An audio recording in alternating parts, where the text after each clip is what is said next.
mangutana ko sir kung nganong nagapa-laundry ka sa laundromat.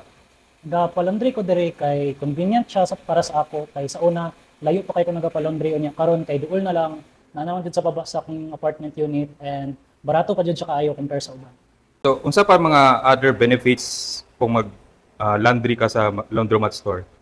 Para sa ako ang benefit kay kanang dali kay siya i-process kay liquid ilang ginagamit na detergent unlike sa mga uban na powder tapos kanang mas sayon lang siya ibutang sa machine o kuan pod kanang paspas pod kayo ilang time sa pag washing na and drying na time. Yes, ma-recommend jud nako kay barato ra jud siya kaayo compare nimo sa uban kanang mo biyahe pa kag layo sa mga kuan sa laing laundry store or bisan sa balay nimo kanang hassle kayo diri kay paspas na niya barato pa jud.